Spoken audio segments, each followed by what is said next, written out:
ಡಿವೈಡರ್ಗೆ ಗುದ್ದಿದ mini tempo ತಪ್ಪಿದ ಅನಾಹುತ. ತುಮಕೂರು ಹೈವೇಯಿಂದ ಯಶವಂತಪುರ ಕಡೆಗೆ ಟೆಂಪೋ ಬರ್ತಾ ಇತ್ತು. ಎದುರಿಗೆ ಬರ್ತಿದ್ದ ಕಾರಿನ ಚಾಲಕ ಸಡನ್ ಆಗಿ ಬಲಭಾಗಕ್ಕೆ ಬಂದಿದ್ದಾನೆ. ಫ್ಲೈಓವರ್ ತಡೆಗೋಡೆಗೆ ಮಿನಿ ಟೆಂಪೋ ಗುದ್ದಿದೆ. ಇದರಿಂದ ಅನಾಹುತ ತಪ್ಪಿದೆ. ಯಶವಂತಪುರ ಫ್ಲೈಓವರ್ ಬಳಿ ನಡೆದಿರುವಂತಹ ದುರ್ಘಟನೆ. ತುಮಕೂರು ಹೈವೇಯಿಂದ ಯಶವಂತಪುರ ಫ್ಲೈಓವರ್ ಕಡೆ ವಾಹನ ಬರ್ತಾ ಇತ್ತು. ಈ ವೇಳೆ ಮುಂಭಾಗ ಬರ್ತಿದ್ದ ಕಾರಿನ ಚಾಲಕ ಸಡನ್ ಆಗಿ ಬಲಭಾಗಕ್ಕೆ ಬಂದಿದ್ದಾನೆ. ಈ ವೇಳೆ ಹಿಂದೆ ಬರ್ತಿದ್ದ ಮಿನಿ ಟೆಂಪೋ ನಿಯಂತ್ರಣ ಕಳೆದುಕೊಂಡು ಏಕಾಏಕಿ ಡಿವೈಡರ್ಗೆ ಗುದ್ದಿದೆ. ಪರಿಣಾಮ ಟೆಂಪೋ ಮುಂಭಾಗ ಸಂಪೂರ್ಣ ಜಖಮಾಗಿದೆ. ದೃಶ್ಯಗಳನ್ನ ನೋಡ್ತಾ ಇದ್ದೀರಾ ನೀವು.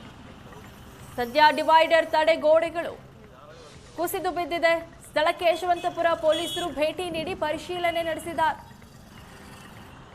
ತುಮಕೂರು ಹೈವೇಯಿಂದ ಯಶವಂತಪುರ ಕಡೆ ಬರ್ತಾ ಇದ್ದ ಟೆಂಪೋ ಡಿವೈಡರ್ಗೆ ಗುದ್ದಿದೆ. ಎದುರಿಗೆ ಬರ್ತಾ ಇದ್ದ ಕಾರಿನ ಚಾಲಕ ಸಡನ್ ಆಗಿ ಬಲಭಾಗಕ್ಕೆ ಹೋಗ್ತಾನೆ.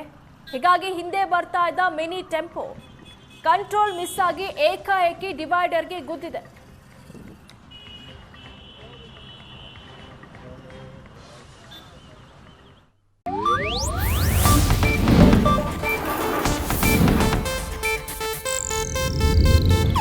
ಇದು ಏಷ್ಯಾನೆಟ್ ನ್ಯೂಸ್ ನೆಟ್ವರ್ಕ್ ಪ್ರಸ್ತುತಿ.